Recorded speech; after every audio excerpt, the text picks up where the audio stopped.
gracias por esta invitación. Es placentero estar con ustedes y, por supuesto, conversando con Silvia, que voy a tomar un poco lo que dijo recién Julián. Tengo miedo de decirle de calle 13, bueno, de Club 13, pero después es que me quedé pensando por qué me salía, perdón por la deriva, pero me salía calle 13 y después pensé que René y Julián para mí son parecidos, es bastante, andan por lo mismo. Y que también calle y club tienen una cercanía, así que bueno, valga la asociación. Digo que voy a tomar un poco para presentarla a Silvia lo que dice Julián de anudar con otro hilo, porque me parece que Silvia es una de esas personas que sigue anudando con otro hilo y que por más que ella diga que se está por jubilar, esto va a proseguir. Por algo fue tan nombrada.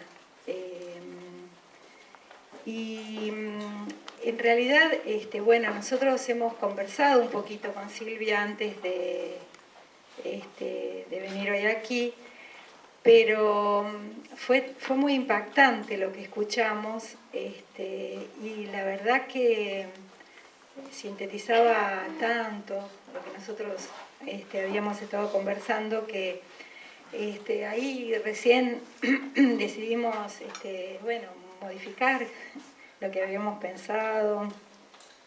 Estaba tan lindo y ahora seguro claro, que no sale. Ahora estaba bárbaro, como lo vemos. Así que lo que no vamos a decir. Claro, así que si hoy estamos un poco imprecisas en la conversación, no. Seguro que, esto también, movernos de lo que habíamos pensado, comenta también un poco todo lo que ustedes han comentado de los dispositivos, ¿no? De poder tomar lo valioso del acontecimiento, ¿no? En mi opinión, los dispositivos tienen mucho que ver con el acontecimiento, con lo que acontece. Entonces, era insoslayable. Incluso lo que dijo acá el compañero de Antonio Tormo, somos dos los que pensamos en la elección de Lingera Soy.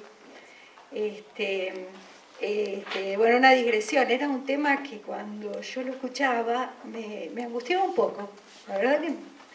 Y el otro día leo en el libro de Memorias del Indio Solari, el de Marcelo Figueras, el que escribe, cuando Figueras le pregunta por su padre, y tratando de indagar de dónde salió este músico que decía estas cosas, que escribía esa poesía. Entonces el indio le cuenta que su papá escuchaba a Magaldi, que cantaba Lingera Soy.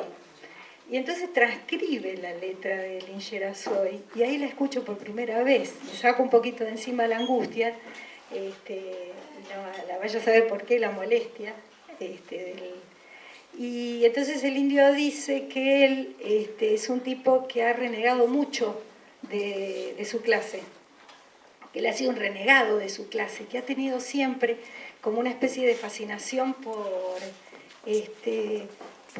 esa otra gente, por la gente, ¿no? Creo que por la gente que puede decir un aplauso para el asador, ¿no? Todas estas cosas se me ocurrieron recién mientras escuchaba Bueno, y además de las cosas que el asunto del nombre, ¿no? Del dispositivo de feria, grafitería, ¿no? Resulta tan interesante pensar que hay... Vos me decías algo, Silvia, que te parecía... No, decía que me parece que que efectivamente las chicas planteaban, perdón, las chicas, pero las chicas planteaban que había como cierta resistencia, me pareció escuchar eso, y yo lo escuchaba de la misma manera. A todos nos cuesta, digamos, escuchar, esto de algo de lo gratuito, ¿no? Porque la resistencia tiene que ver justamente con que, digamos, el orden de la calidad está pensado en relación al precio, digamos, ¿no? Lo gratuito no casualmente queda en el lugar de lo degradado, y es más, yo también tengo cierta resistencia a lo que es la gratuidad, porque no solamente porque piensa desde el psicoanálisis que en realidad uno siempre paga de alguna manera, etcétera, sino porque, bueno, porque creo que la gratuidad no es la contrapartida, digamos,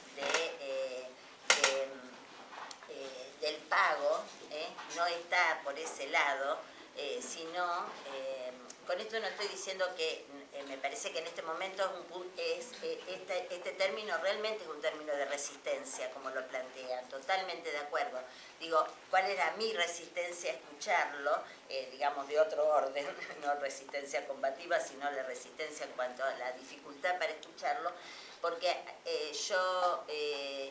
yo creo que, digamos, la cuestión de la gratuidad, digamos, no sería exactamente, digamos, la contrapartida de la mercantilización, sino que la partida de la mercantilización, y esto es para discutirlo, la contrapartida de la mercantilización son las políticas públicas. Entonces, digo, esa es la verdadera, y porque considero que las políticas públicas en ese punto, yo tomo como definición, no sé de quién es, seguro se la robé a alguien, o sea, no es que yo hago esas definiciones, creo que, y además creo que sea quien se la robé, pero, o en parte, que las políticas públicas son los espacios, digamos, que se da una sociedad para poner en discusión qué cosas considera que tienen que quedar para que esa sociedad, digamos, funcione de algún modo, un lazo que la haga coexistir y que la haga vivible, es la discusión que se da a una sociedad para determinar qué cuestiones van a quedar por fuera de la ley del mercado.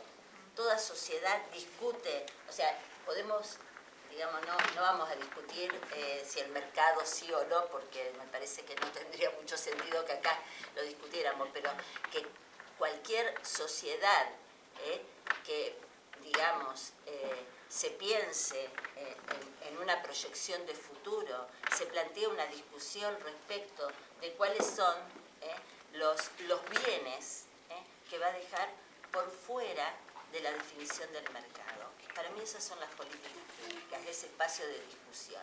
Entonces decía, en este momento, cómo estamos retrocediendo, digamos que hablamos de la gratuidad, y yo digo, la gratuidad no es lo contrario, digamos, al mercado, sino lo contrario al mercado es el bien social. Y ahí tenemos. Pero hay que escuchar lo que trae esta experiencia y otras de las que hablaban y que seguramente digo, hay que escuchar lo que traen estas experiencias. ¿Me contar? Hay que escuchar lo que traen estas experiencias. Sí, totalmente.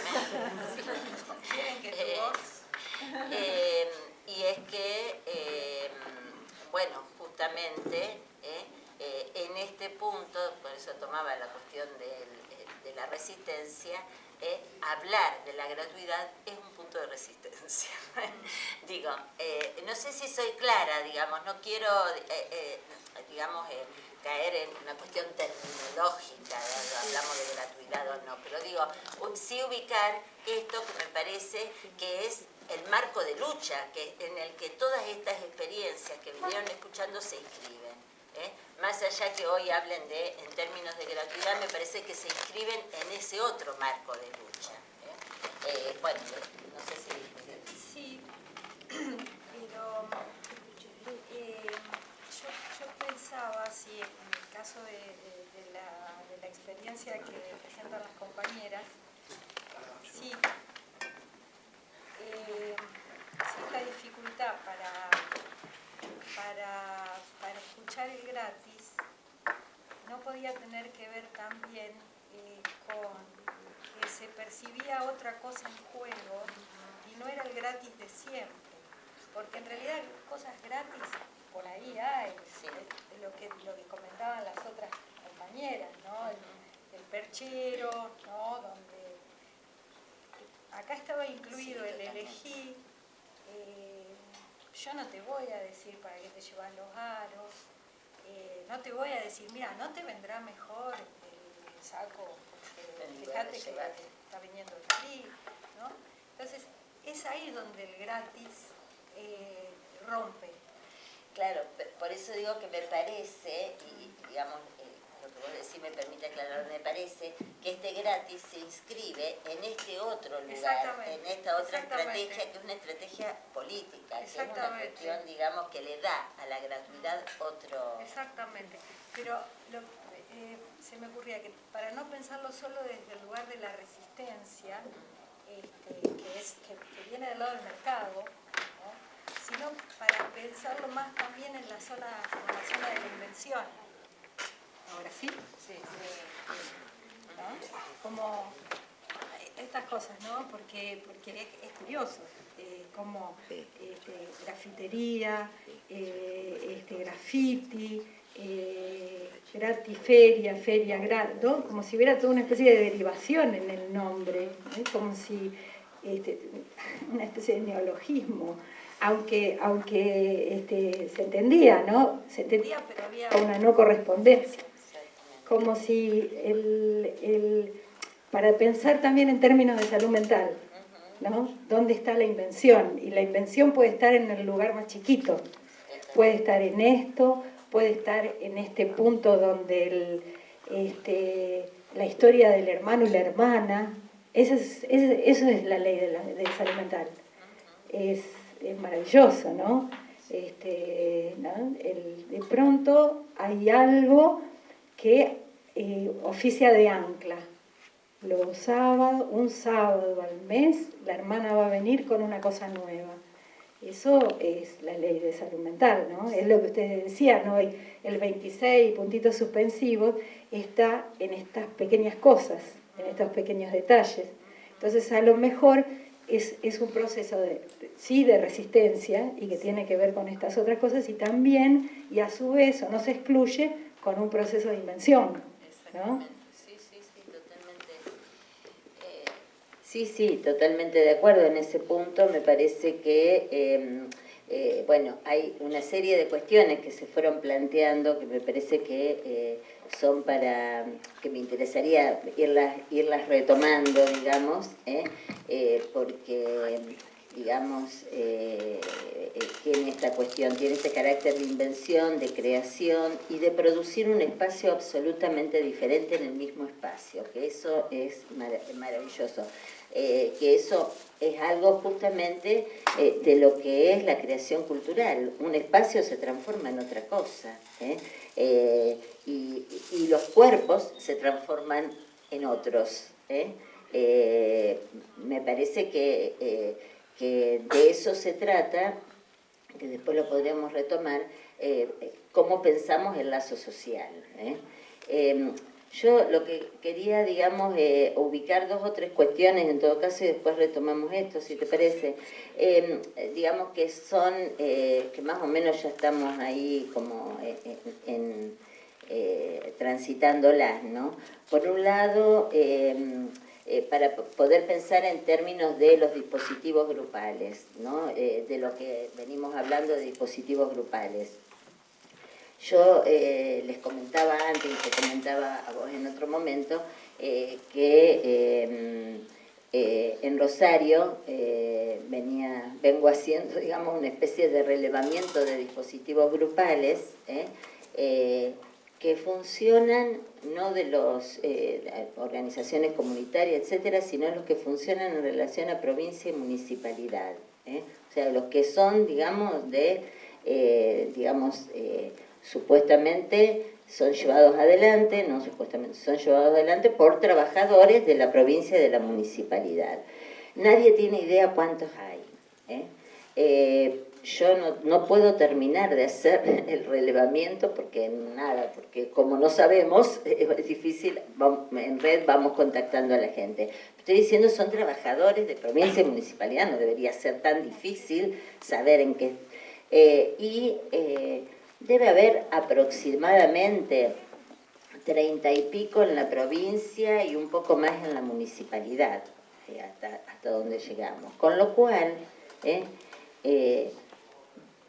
debe haber aproximadamente unas, no lo sé todavía porque estamos en esto, pero alrededor de 2.000 personas que circulan semanalmente, algunos con más periodicidad, por estos dispositivos, que son de características absolutamente diferentes. Puede ser desde algo como el Club 13, como el Pomelo en el Patio, que es un espacio de usuario, huertas, lo de cárceles, el dispositivo de Las Bastardillas Son Nuestras, hasta, digamos, grupos de mujeres, espacios de niños con cuestiones de aprendizaje, problemas de conducta, espacios de alimentación saludable, por ejemplo, por problemas, o sea, son de lo más heterogéneos para decir que son un despelote, digamos, en el sentido que no le encontrás una lógica en cuanto al objeto. Entonces la lógica debe estar en algún otro lugar, si no están referidas a un determinado objeto. Pero tienen algo en común, que todos se hicieron, todos estos dispositivos, puede haber otros que tengan otras características, pero estos dispositivos se hicieron por voluntad de los trabajadores. Nadie les dijo que tenían que hacer eso. Entonces digo, y cuando empezamos a charlar, a discutir, digamos, intentar encontrarnos y empezar a discutir, bueno, lo primero que pudimos formular es que todos los dispositivos, digamos, un componente fundamental del dispositivo es su carácter de construcción política. Que todos lo ubican, digamos, con ese valor, todos hacen una lectura de una determinada situación, un determinado problema desde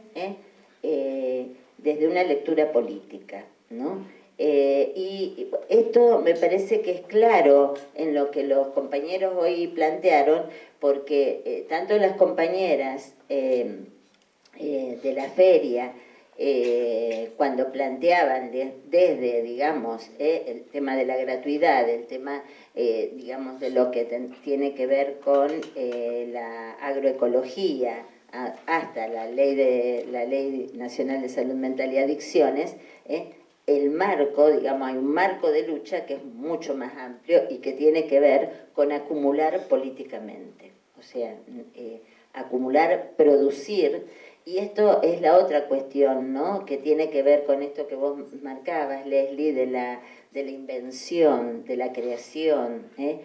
El dispositivo es algo que se hace, que se practica, que se realiza. Quiero decir, puso también en discusión, esto es para los sí sobre todo, esta cuestión que, digamos, a ver, no me voy a poner a criticar a Foucault ni al psicoanálisis francés, digamos, que respeto y además, bueno, acuerdo con muchas cosas y las practico, pero con que nos encontramos fundamentalmente los trabajadores de salud mental en la apertura democrática con esta cuestión de que todo era discursivo, ¿no? Entonces, las instituciones eran discursos, El dispositivo vino, la idea de dispositivo, de alguna manera, o la posibilidad de pensar en términos de dispositivo, vino a interpelar fuertemente una concepción, digamos, de las prácticas sociales solo como discursivas. A ver, no estoy diciendo que no sean discursivas, estoy diciendo que las prácticas sociales son prácticas y por lo tanto son mucho más heterogéneas que reducirlas al punto de la discursividad. Por supuesto que después nuestras intervenciones van a tener que ver con la discursividad, etcétera, pero, y en ese sentido, digamos, me parece que ¿por qué aparecen, digamos, históricamente los dispositivos? Y porque o sea, aparecen en tensión con dos cuestiones. Por un lado, con esto, y por otro lado, con las institucionalidades, lo instituido, que por eso esto que vos decís, la creación. O sea, la dificultad. Cuando se decía, se dijo en varias oportunidades en la apertura, y después algunos dijeron la ausencia de demanda frente a ciertas cuestiones. De la población, se habló de esto. A ver, lo que pasa es que las instituciones quieren que la población demande correctamente, o sea, que demande lo que uno le puede dar. Esa es la primera cuestión que se pone en entredicho. O sea, los modelos institucionales están permanentemente quejándose que la gente no demanda como corresponde, pero digo, a todos nos pasa. Entonces resulta de que la población ya no es lo que debería ser, los niños no son lo que deberían ser, obviamente los niños no son lo que... y la población no demanda, ¿qué cosa? No demanda de acuerdo a lo que son las ofertas institucionales, porque las demandas, hay la construcción, la demanda es una construcción como tal, y es una construcción que se lee a partir de una serie de cuestiones territoriales. O sea, que todo esto que estoy diciendo en otros términos, pasando a otros términos, lo que se vino hablando. No es que no haya demanda, cuando dicen, bueno, tal sector no demanda. Bueno, la demanda no es algo espontáneo y natural, es una construcción social. Puesta a demandar, la gente demanda más medicalización, y va en contra de los propios intereses, como muchas otras cosas que se hacen en contra de los propios intereses. O sea, quiero decir, la demanda es una construcción que tenemos que hacer con la comunidad, en conjunto. Entonces, por un lado, entonces decía, los dispositivos son una construcción política que tiene que ver, decía, por un lado con ciertas posiciones teóricas, y por otro lado también con ciertos modos de funcionamiento institucionales hegemónicos, que dejan por fuera los problemas de la población y responden a, digamos, bueno, o a patologías, pero el problema de la población no es eso. Entonces, digo, el dispositivo obliga a repensar ese problema. Y el otro punto que también, digamos, que quería marcar, y después te doy para... es la cuestión de que, digamos, que hay una dimensión política en la construcción del dispositivo, se planteó, decía, en ambos, los chicos lo plantearon claramente en torno a la Ley Nacional de Salud Mental y a hacer posible esto, con todas las limitaciones y todas las dificultades, pero hacerlo posible. O sea, muchas veces cuando discutimos con la gente, decía, bueno, ¿y qué hacemos para? Lo hacemos. Digamos, ¿cómo se hace para? Haciéndolo. Hay algo ahí que nos combina, digamos, por supuesto que no estoy diciendo que lo hagamos irreflexivamente, pero hay un punto en donde, digamos, Y esa es una posición ética, que es lo otro que en ambos dispositivos apareció claramente, ¿no? ¿Qué quiere decir una posición ética? Porque hablamos mucho de la ética, pero porque la posición ética aparece claramente en la lógica de trabajo de los dispositivos, no es una especie de, de considerando de buenas intenciones, ¿no? De los respetamos a todos, los queremos, etcétera. No, la posición ética aparece en los dispositivos, en la lógica de funcionamiento del dispositivo. En primera instancia, cuando dice alguien puede elegir, esa es una posición ética, a partir de, no que yo le doy el derecho a elegir, partir de la condición del otro en relación al derecho a elegir, tiene en sí mismo el derecho a elegir, o que las cosas no pueden ser de cualquier modo, ¿no? Entonces, me parece que, pero bueno, estas dos cuestiones, tanto lo político como lo ético, bueno, los chicos, en Club 13 aparece la cuestión clínica, es otra cuestión a discutir, pero por ahora la dejaría para ir ubicando las cuestiones más generales. Tanto estos dos puntos, el político y ético, conllevan, digamos, una cuestión, ¿no? Que es fundamental y que los dos grupos, los dos dispositivos lo plantearon claramente. La necesidad de hacer todo un trabajo al interior del equipo que está haciéndolo. Esto no es vamos y hacemos. Hacemos en tanto volvemos, pensamos cómo nos afectó a nosotros, cómo lo escuchamos y, digamos, y no tenemos establecido, cuando las chicas contaban los pasos, decían, bueno, y después pensamos tal cosa, y después tal otra, quiero decir, bastante lejos de las lógicas más institucionalizadas, en donde siempre se hace lo que hay que hacer, digamos, y si hubiese una normativa, un protocolo, mucho mejor, que no haya ninguna normativa tampoco es, digamos, no estoy diciendo eso, sino una normativa de para todos iguales, todo lo mismo. Entonces, claramente en los dos grupos aparece esta cuestión que el dispositivo implica un trabajo permanente de aquellos que lo llevan adelante, una especie de digamos, de lectura crítica permanente, de ponerse, digamos, de interrogarse cada una de las respuestas que se va dando, y las interrogan política y éticamente.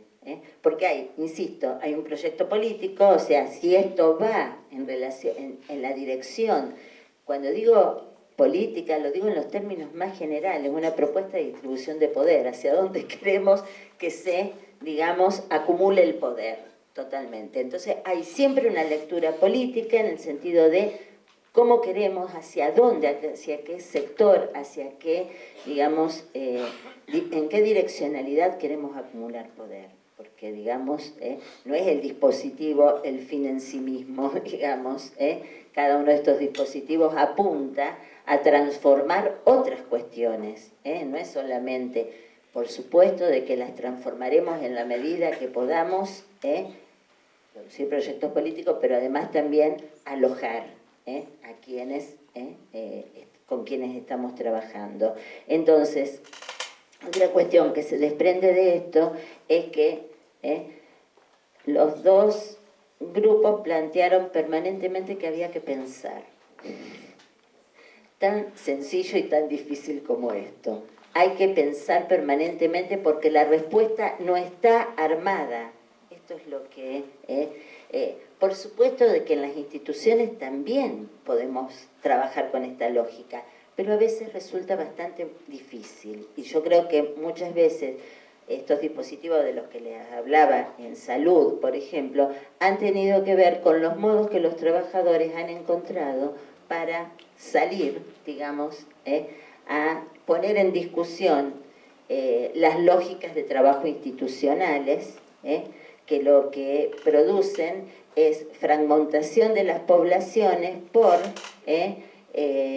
patologías, por ejemplo, muchas veces, o por grupos etarios, y no permiten repensarlo en términos a los problemas territoriales. Entonces me parece que eso fue y que aparece bastante claramente, digamos, en esto que venían, que se fue planteando. No sé si... No, Silvia, y cuando vos decís que hubo un tiempo donde la discusión pasaba por abordar los problemas desde el concepto más estructuralista de institución como cuestión discursiva y la aparición luego de conceptos más ligados a lo territorial, y ahí el surgimiento de los dispositivos. Y vos, ¿qué estabas haciendo cuando por dónde andabas, digamos? No sé, ¿cuál era tu inserción? Sí, yo leía y repetía lo mismo, que las instituciones, porque era la apertura democrática, era la vuelta, digamos, del psicoanálisis a la facultad, etcétera. Entonces, la lectura de la realidad en clave psicoanalítica era, digamos, claro, pero cuando uno era tentador, y además tenía un carácter de lucha política. O sea, la vuelta del psicoanálisis a la universidad era como fue una lucha política. Claro, pero cuando eso se transforma en la política, estamos en problemas, digamos, porque entonces, pero más allá de lo que yo estaba pensando, yo estaba, digamos, me había recibido hacía poco y empezaba, digamos, a trabajar en los espacios públicos y, digamos, avanzada ya la década del 80, en el trabajo, sobre todo en primer nivel de atención, que es donde más aparecían, digamos, las cuestiones territoriales y poblacionales, empieza a haber toda una discusión respecto de, bueno, de para qué trabajábamos, con qué problemas trabajábamos en el marco de los equipos. Y ahí, digamos, en esa discusión, en esa experiencia, en un centro de salud, San Francisquito, en la zona de Rosario, la zona del mercado, los trabajadores empiezan a plantear de que, bueno, que atendían un montón de población, pero que en realidad nunca trabajaban con los problemas que tenía la población. Atendían, pero no trabajaban. Y cuando empezamos en un proceso más participativo a discutir esto, se establecieron dos problemas fundamentalmente. Uno estamos hablando en los 80, la violencia y la desnutrición infantil, ¿no? Yo empiezo a trabajar el tema de la desnutrición infantil. Y ahí esto es increíble porque, digo increíble porque Silvia ni se lo imagina. Sí, vos. Cuando empezamos a trabajar estos problemas, tuvimos que buscar otros modos de abordarlo esto. Y vos te acordás que íbamos a la facultad a estudiar la investigación participativa. Me acuerdo. Bueno, ahí fuimos pensando que era necesario. De humanidades, porque ya estaba en la escuela de antropología. Ahí tuvimos que acudir, digamos, en ese momento. Ahora hay muchas producciones desde nuestro propio campo del psicoanálisis, digamos, en torno a esto, ¿no? Cómo se piensa la participación en la política, pero en ese momento no, estaba, digamos, entonces, bueno, íbamos así tipo grupo de estudio, un grupito con Silvia, y yo después, digamos, cuando empiezo a trabajar el tema de la desnutrición, yo tenía mucha resistencia a trabajar el tema de la desnutrición, si bien se planteaba como un problema, yo tenía mucha resistencia porque me parecía que se incorpore un psicólogo a trabajar con los médicos, enfermeros y trabajadores y los agentes sanitarios, era como psicologizar el problema de la desnutrición. A mí eso me daba terror, o sea, como que, y este chico está desnutrido porque la madre no le da suficiente cariño. Digo, bueno, yo temía, digamos, quedar atrapada, o la cuestión de las subjetividades, lo que cuando estábamos, digamos, 80, avanzados los 90, teníamos porcentajes muy altos de desnutrición que por supuesto estaban invisibilizados.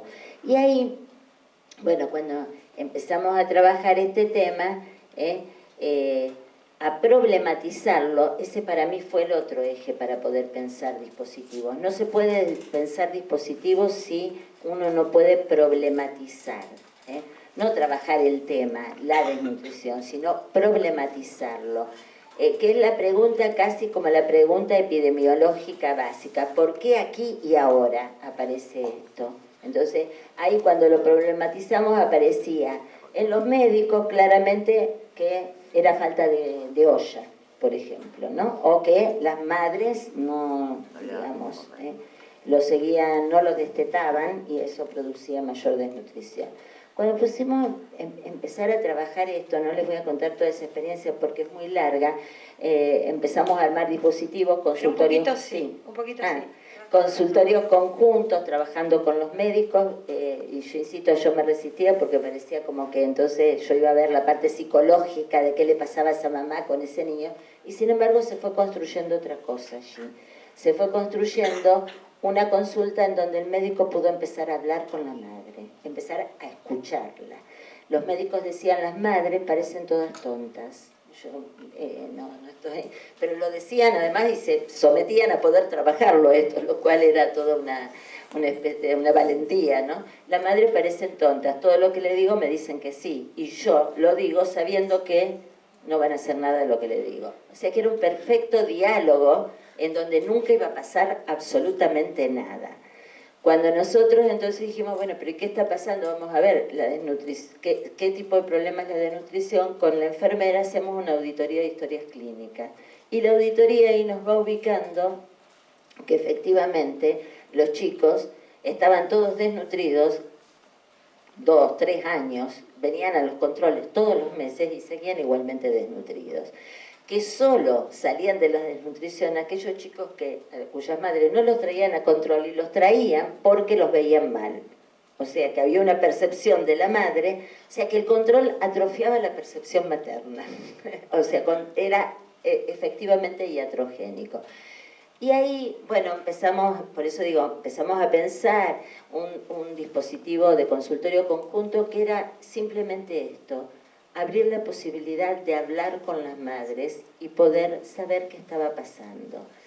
Y ahí lo que nos encontramos, muchas cosas aparecieron, fue muy rico y además a mí me sorprendió porque la médica hacía intervenciones que yo decía, eso lo debería haber dicho yo, ¿cómo no me di cuenta?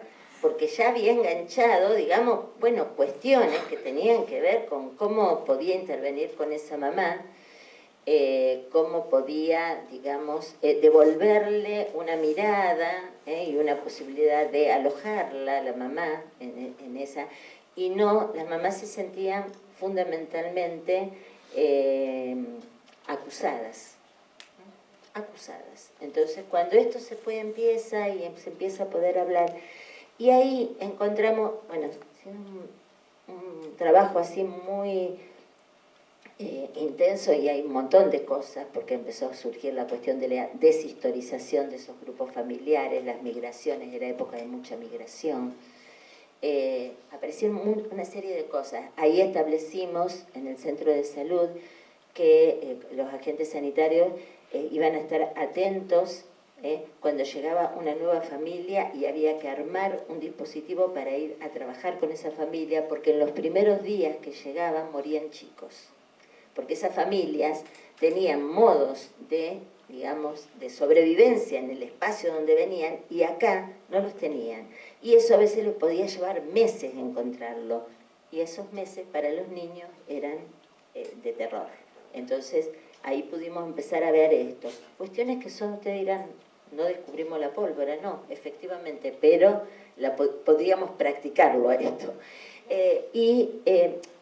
Digamos, la deshistorización, las temporalidades, cómo se va marcando, porque la temporalidad del sistema de salud no es la misma que la de la gente, por ejemplo, entonces, digamos, nunca nos íbamos a encontrar con esas temporalidades, bueno, empezar a ajustar esto, pero lo más importante que nosotros encontramos y que nuevamente, digamos, fue a partir de poder trabajarlo interdisciplinariamente, es que el problema estaba, no dije eso, digamos, que la cuestión que nosotros fuimos construyendo allí, fundamentalmente para trabajar con las madres, es el valor del alimento. O sea, cómo se construía en cada grupo poblacional, en cada grupo, en los grupos migrantes, el valor del alimento. En el momento en que la gente empieza a comer de la basura, hay una degradación del valor del alimento. No estoy diciendo que la desnutrición no sea porque los chicos no comen. Digo, esto hay que pelearlo políticamente, pero hay una degradación. Nosotros vimos en los 90, vimos que desaparecían las mesas de las casas de la gente. La mesa en un lugar de socialización, digamos, desaparecieron. Yo pensé que nunca más las iba a volver a ver en el 2000, en los 2000, después, digamos, cuando que desaparecen los comedores prácticamente, vuelve a aparecer la mesa. Digamos, fíjense, y ahí pensar qué tipo de subjetividad produce. El alimento es un elemento fundamental en la construcción de subjetividad. Esto lo sabemos los psicólogos, cualquiera sea la línea, digamos. Entonces, lo que nosotros ahí ubicamos y la estrategia que nos dimos, y ahora después paso a este otro punto y ahí corto porque si no... la estrategia que nos dimos para trabajar con las mamás, porque el problema era entre los 6 meses y el año donde los niños se desnutrían, y la mamá seguía dándole la teta y la teta lo desnutría porque no era suficiente para ese niño. Entonces empezamos a trabajar al revés, invertimos una cuestión. En lugar de decirle a la mamá,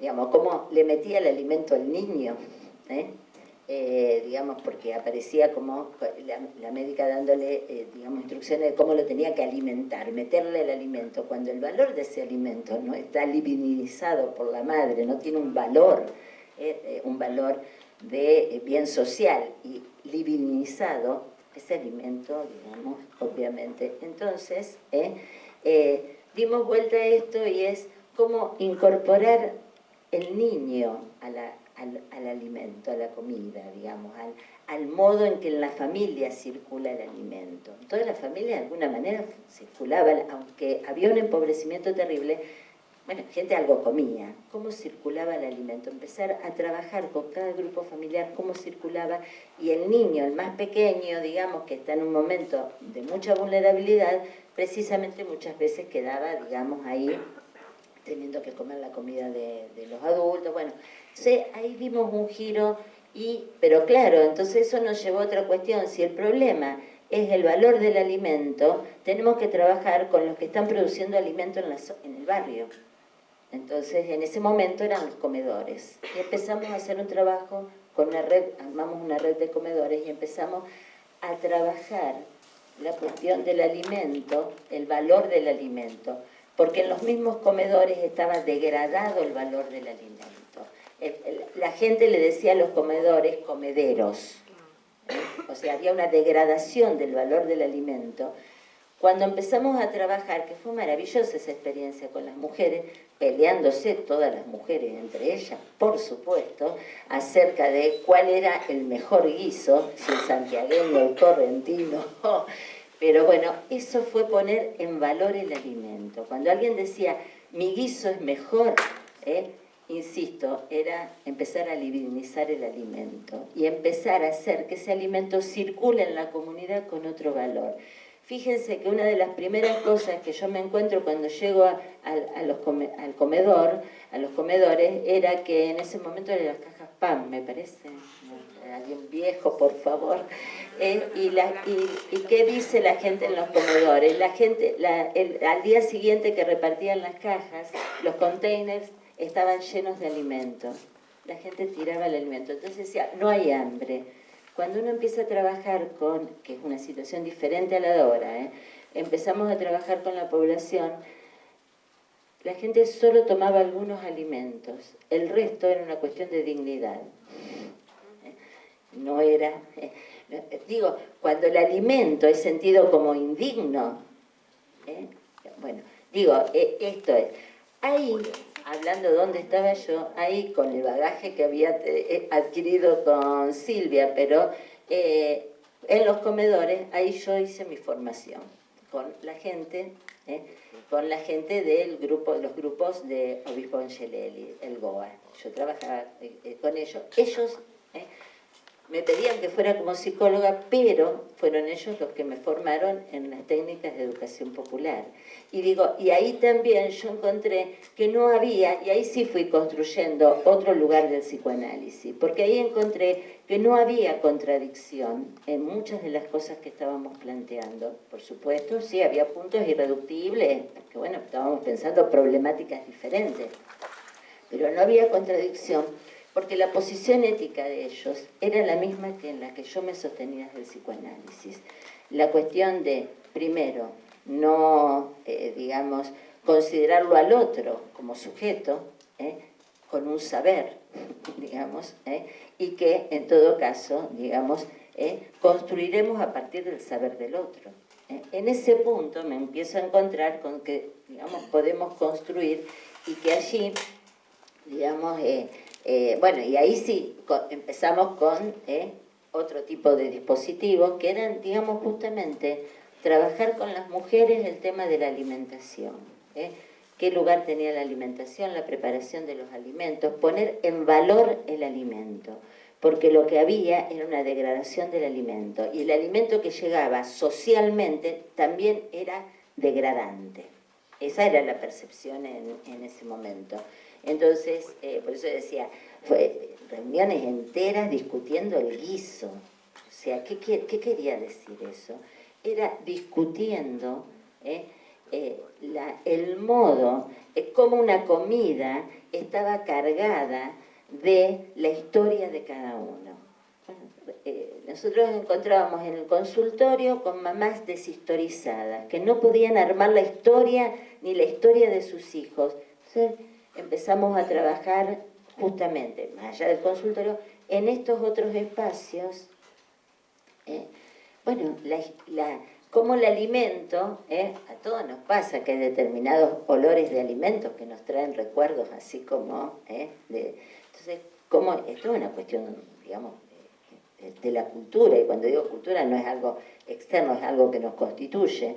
Entonces, bueno, por supuesto, a partir de esto empezaron a surgir un montón de otras cosas, ¿no? Los lugares de las mujeres, las dificultades con los niños, bueno, que fueron problematizándose, pero digo, las cuestiones ahí, me parece, yo por lo menos lo encontré, digamos, no lo sabía de antemano, se construyó a medida que fuimos construyendo el problema. Y en ese sentido, bueno, cuando decimos es interdisciplinario, y sí, porque, digamos, para nosotros tuvimos que repensar el lugar del alimento en la cultura, para poder intervenir sobre la desnutrición, no patologizándola, tampoco reduciéndola a un problema de falta de comida, sin desconocer ese problema, sin desconocerlo, porque no estoy diciendo que, pero como hay que intervenir aquí y ahora, tengo que entender cómo está viendo el otro el problema. Era así, o cómo no está pudiendo, digamos, responder, e incluso utilizar los recursos que estaban disponibles, porque había recursos disponibles que la población no los podía utilizar, porque, digamos, había representaciones en juego en torno a esto. Entonces, en ese sentido me parece que, digamos, y ahí, bueno, ya continuamos trabajando y se fueron armando otras problemáticas, digamos, en las cuales fuimos interviniendo. Yo después trabajé mucho las problemáticas de aprendizaje en los niños. Antes de eso, se me ocurre,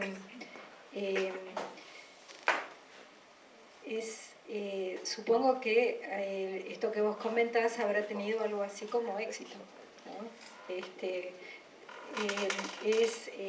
Suele ocurrir que a estas experiencias exitosas, bueno, entre comillas, pero productivas y que tienen efectos, se las intente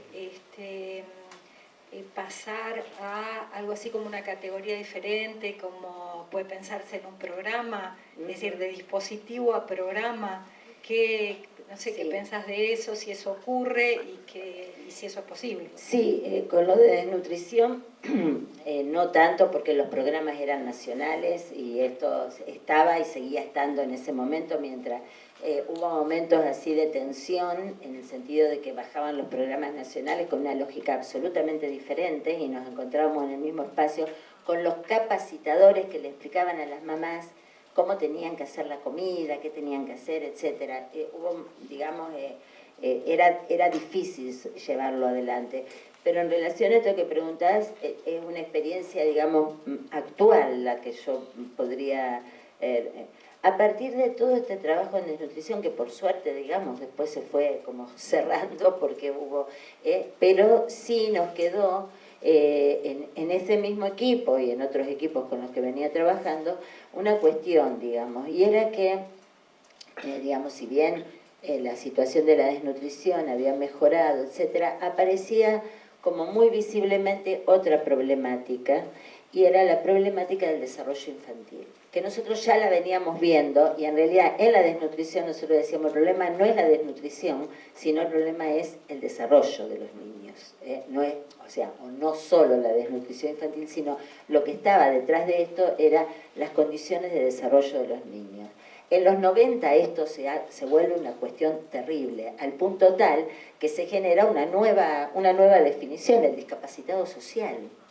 En los 90 generamos un nuevo concepto, el discapacitado social. Es un terror, es de terror, el discapacitado. Y nosotros recibíamos muchísimas consultas de escuela para pasar chicos a escuelas especiales, porque eran discapacitados sociales, o sea, le hacían todos los estudios, no tenían neurológicamente, estaban bien, etcétera, era el discapacitado social. Niños que, bueno, evidentemente, entre otras cosas, y las cuestiones de la escuela, bueno, también estaban en juego, pero tenían, digamos, lo que podrían decir, procesos de desarrollo, digamos, muy dificultados desde el inicio. Entonces ahí empezamos a ver esta problemática, estábamos llenando las escuelas especiales de niños pobres, así de sencillo, de niños pobres. Esto fue un problema de los 90, eso fue claramente perceptible, se generaron clasificaciones respecto de esto, o sea, esto que es una especie de posicionamiento antiético se transformó en modos de leerlo científicamente. Se rotularon estas cuestiones. El niño hiperkinético, bueno, empezaron la disfunción cerebral mínima apareció en ese momento, que era una disfunción cerebral que no se veía, pero estaba. Nadie la podía determinar, pero estaba. Y eran todos niños pobres. Fíjense, niños que estaban dificultados en su desarrollo, digamos. Entonces ahí nos aparece más claramente esta cuestión y empezamos a pensar en tener que trabajar dispositivos, digamos, para abordar esto. Bueno, se empezaron a armar y en Rosario, digamos, después se fue, digamos, llevando adelante dispositivos en donde trabajar con mamás y niños pequeños, eran dispositivos donde se podía a veces hacer un diagnóstico diferencial sobre alguna discapacidad del niño y poder, digamos, redireccionar los tratamientos, o muchas veces simplemente la posibilidad de acompañar a las mamás en los procesos de crianza. Las mamás dicen permanentemente están muy solas en los procesos de crianza. Si a eso agregamos el hecho de que la familia extensa no es lo que era antes, muchas familias monoparentales, mujeres solas con niños, en donde, digamos, no es sencillo el proceso de crianza, y muy pocos lazos comunitarios que posibiliten, que faciliten hasta que un niño juegue con otros afuera. Digamos, se han transformado los territorios en lugares muy complejos. Entonces, poder empezar a pensar esto, bueno, nosotros empezamos a trabajar esto, yo les prohibí a los psicólogos que trabajaban, yo trabajé varios años porque quería pensar como en el espacio, le prohibí a los psicólogos que trabajaban, suena re lindo lo que estoy diciendo, le prohibí a los psicólogos que trabajaban en esos espacios que hicieran entrevistas de admisión al dispositivo. Las mamás venían simplemente. Cuando alguien quiere hablar, habla. Para eso hay que generar un espacio de alojamiento primero. Y si alguien, y después cuando empiezan a hablar no las parás, y la grupalidad va produciendo, pero el dispositivo era un espacio de juego y de compartir y de charla y de tomar mate con las madres y hablar de las crianzas de los chicos y bueno, por supuesto después terminábamos hablando de qué es la verdad y qué es la mentira. Por ejemplo, hay que decirle toda la verdad a los niños. Bueno, qué es la verdad. Bueno, cosas que así interesantísimas para poder pensar. Entonces, ¿por qué les prohíbo que hagan, que el dispositivo sea con entrevista? Porque, digamos, en general las mamás llegaban invitadas por otras mamás o derivadas por los médicos del centro de salud o por, digamos, otros actores del Estado. Vos le invitás a un espacio creativo y sentás a alguien y empezás a hacer un montón de preguntas, digamos. Bueno, esto se sostenía, creo que a veces me mentían y hacían alguna entrevista. ¿Por qué hacían entrevistas? Porque les daba mucho miedo no saber qué hacer, digamos, después cuando se plantea la grupalidad frente a ciertas cuestiones que aparecen cuando aparece uno propicia que la gente hable y la gente habla y dice cosas y no dice siempre las cosas que uno quiere que diga, o se generan, entonces había que estar preparados para eso. Entonces era el propio temor el que ubicaba la necesidad de hacer entrevistas, o sea, como hacer un diagnóstico o sea, diagnóstico, digamos, obviamente uno siempre hace un diagnóstico de situación, pero lo va armando con el otro y con lo que el otro quiere, si no, no es un dispositivo, digamos, de creación conjunta. Y con esto que vos me decís, bueno, no solamente esta dificultad, sino que la Municipalidad de Rosario, estos dispositivos se empiezan a hacer con distintas formas, cada equipo lo va armando a su manera, porque son artesanales como los va armando. La Municipalidad de Rosario plantea que estos dispositivos de desarrollo infantil forman parte de la política pública, ¿no? Nosotros dijimos, wow, vamos a tener recursos, Llegaron algunos recursos, pocos, porque queríamos recursos de cultura fundamentalmente, porque necesitábamos, éramos muy médicos, muy de salud, mucho psicólogo, mucho médico, etc. Necesitábamos más recursos de cultura, que no los teníamos algunos que agenciábamos por ahí. Llegaron muy pocos y con bastante precarización, pero no solo eso, sino que hace un tiempo, o sea, entonces ordenan los dispositivos con un formato común para toda la ciudad de Rosario. O sea que lo que había sido la construcción de cada equipo respecto de cómo pensaba el dispositivo se transformó en un formato, se transformó en un programa. Entonces, para, digamos, mi horror, llegó un día y veía que estaban haciendo las entrevistas. Como ya se dieron cuenta, era ponerme el dedo en la llaga.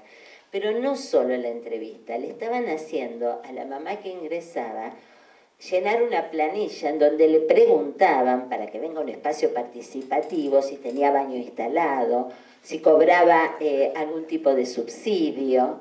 Bueno, ahí está. Eso no es un dispositivo, en el sentido de que los grupos anteriores lo vinieron planteando. Eso es, digamos, justamente bajar un programa y formatear todo y tener información, digamos que por otra parte el Estado la puede tener de otra manera, no necesita hacer, y que constituye una humillación para la persona. O sea, ese interrogatorio era humillante. Tenés que dar cuenta de todo lo que no tenés al Estado.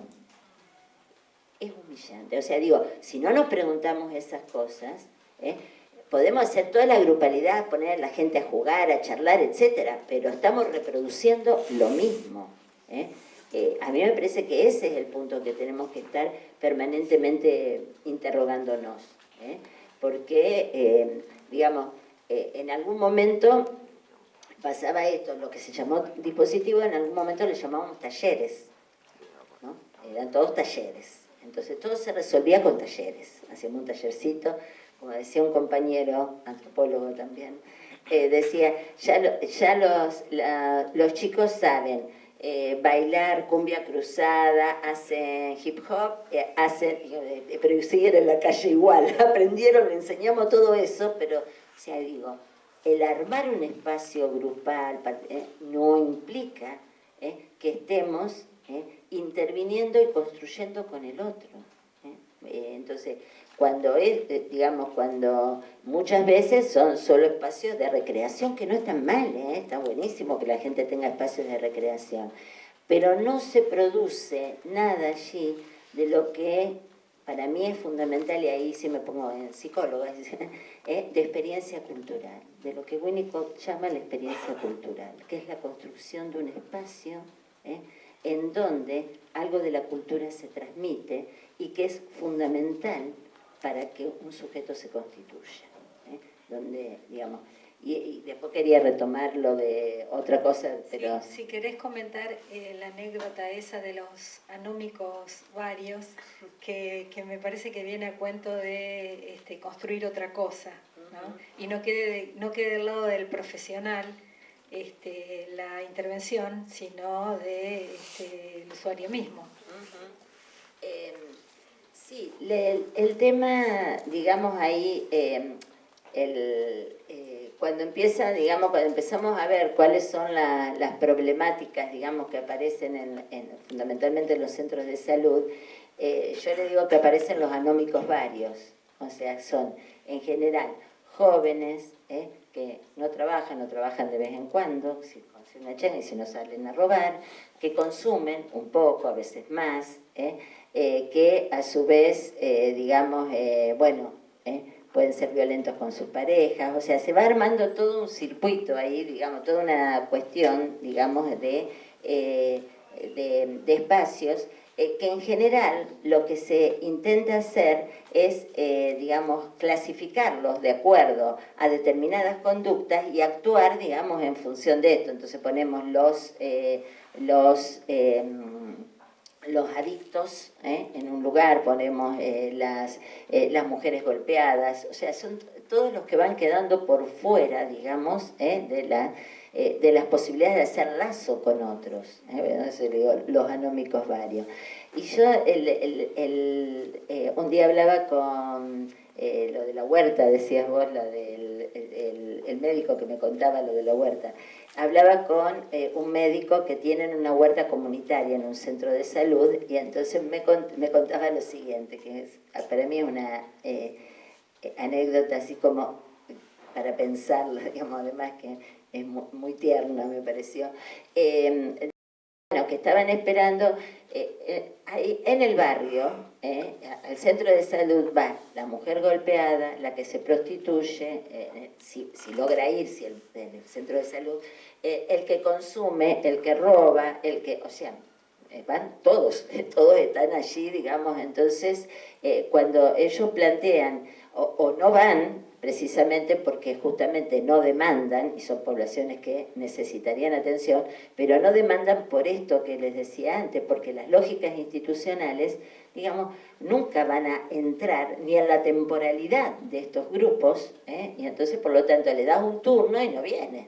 Entonces, 3 veces que no vino, y bueno, ya está, no es...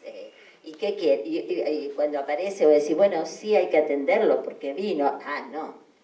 3 veces no vino. O sea, yo creo que hay que pensar en las instituciones la cantidad de veces que castigamos a la población, moralmente. Bueno, entonces, este centro de salud piensa, digamos, porque, digamos, hay instituciones donde pueden ir los que consumen, hay otras, digamos, pueden ir los que están un poco loquitos, otros, digamos, pero la gente no sale del barrio.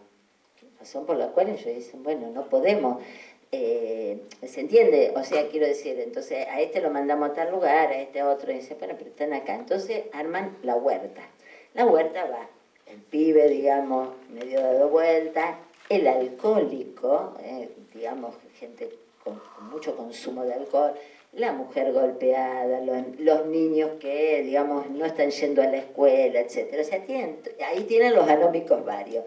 Y entonces, la anécdota del médico es la siguiente, dice, yo llegué, dice, estábamos buscando las cosas para empezar a trabajar, porque bueno, el médico dice, a partir de la inclusión, se incluyen en procesos de tratamiento. Cuando empieza el médico trabaja en la huerta con ellos, empiezan a charlar, le empiezan a contar, y dice, bueno, cuando quieras venir y vemos, o sea, se genera un proceso de atención a partir de esto, de población que no llegaría a sacar un turno. Entonces, estaba una de las personas del grupo que asiste a la huerta, y llega un señor, un alcoholismo importante, que hacía la semana anterior no había ido. Entonces este otro, que estaba juntando no el profesional, uno de los que integraba el grupo de los huerteros, le dice, che, qué lástima que no viniste la semana pasada. Hablamos de vos, nos acordábamos que no habías venido. Dice, y además dice, nos hicimos una comida y comimos, dice, re bien. Dice, y comíamos y decíamos, qué lástima que no vino fulanito. Dice el médico, yo lo miraba, dice, no hicimos ninguna comida. Enloqueció. Cuando se dice, ay, sí, bueno, voy a hacer tal cosa y vuelvo, le dice. Y efectivamente, la otra persona se va y luego vuelve.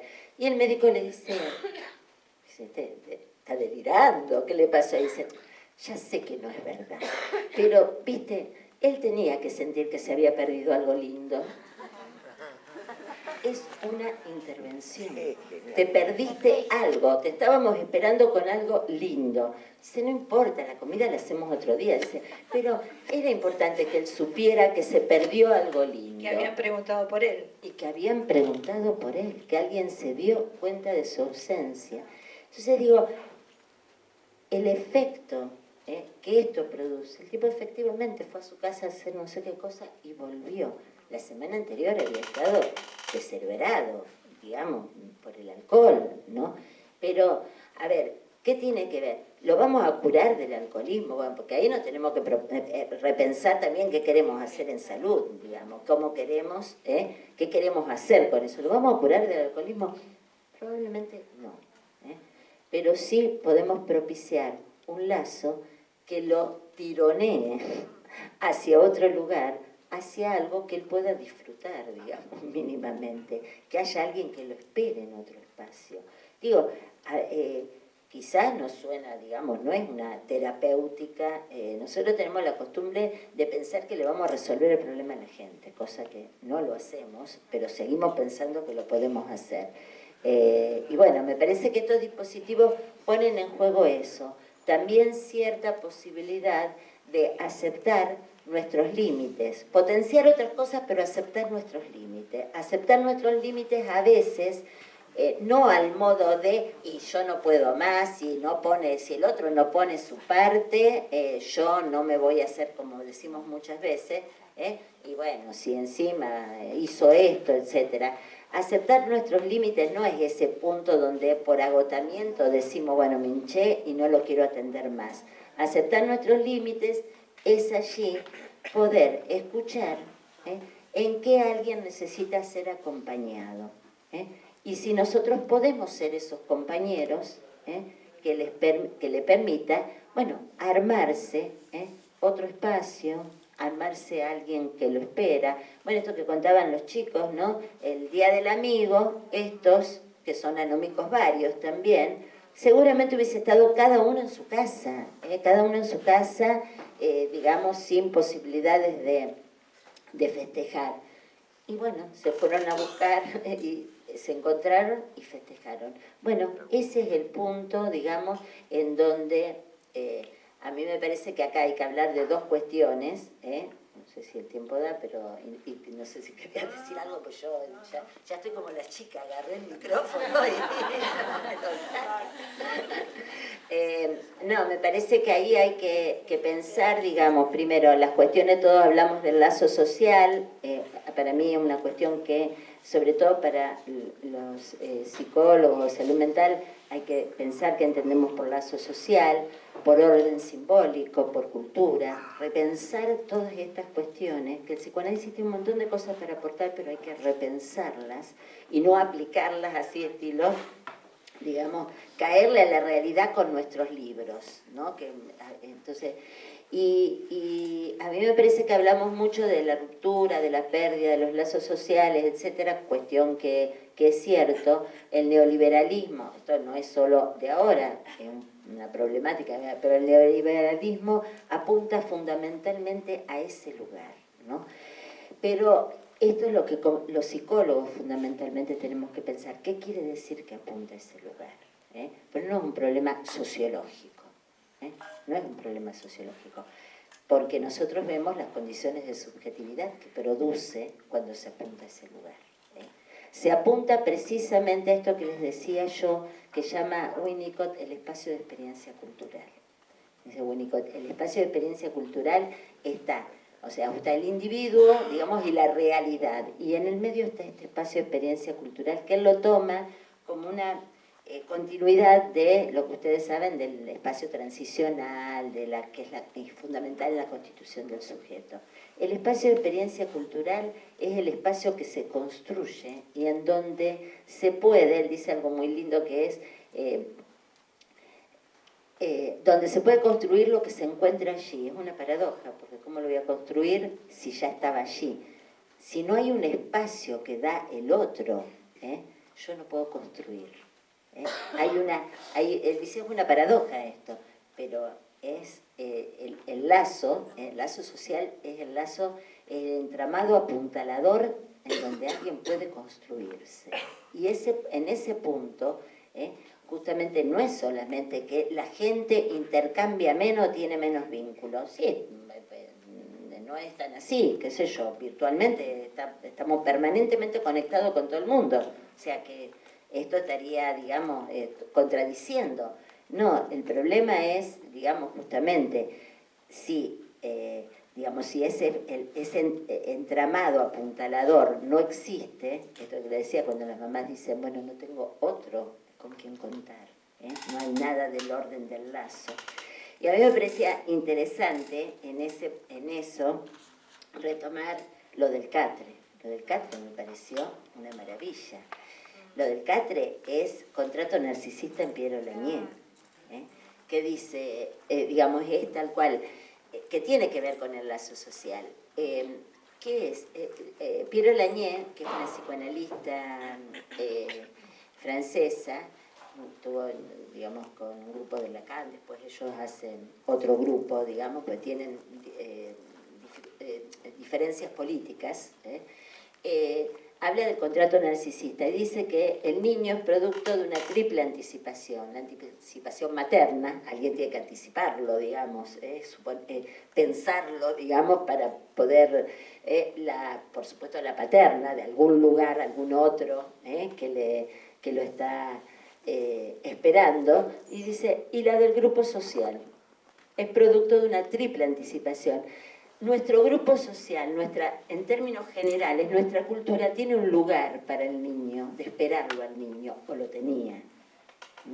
Cuando decíamos los niños primero, los niños son la grandeza de la patria, el futuro de la nación, etc., es un lugar que tiene la infancia en cuanto a algún proyecto, como comunidad. Esto, precisamente, ahí está, digamos, la ruptura del contrato narcisista. Es no suponerle para algunos la posibilidad de un proyecto. ¿Cómo se firma el contrato narcisista? Quiero decir, el niño es esperado por un grupo. Muchas veces esto no está. Seguramente en esta chica adolescente embarazada, este niño no es esperado en un grupo, o sea, ella la esperará, la adolescente, pero no es esperado en un grupo, menos aún en una comunidad. porque bueno, debe aparecer seguramente una cuestión, digamos, moral o lo que fuere, digamos. Ahí hay una ruptura del contrato narcisista. Ese niño ya no es esperado, no tiene un lugar socialmente. ¿Se entiende lo que estoy planteando? Quiero decir, no se lo supone ya como un sujeto de pleno derecho a formar parte del nosotros. Esto es el contrato. Alguien viene y forma parte del nosotros. Hay todo un grupo social que no forma parte del nosotros, y que, digamos, sobre el cual no hay proyecto alguno. Entonces, el contrato narcisista es precisamente ese espacio donde el grupo social espera a alguien y le da pleno derecho de pertenencia. No es alguien que es segregado del grupo. Entonces, digo, el trabajo que ustedes hacen es producir un contrato narcisista. Quiero decir, con todo esto, no es darle lo que no tiene, digamos, aquello al estilo de la beneficencia, sino producir socialmente y grupalmente digamos, un lugar de alojamiento para este niño. No es solo el catre, es alojarlo en esa comunidad. Entonces, me parece que, bueno, en general el contrato narcisista dice, los consignan, lo firman, bueno, la pareja parental, o los que fueren, digamos, y, digamos, el grupo social y las instituciones del Estado que tienen un rol fundamental, la escuela. O sea, quiero decir, si ella dice, si cuando el niño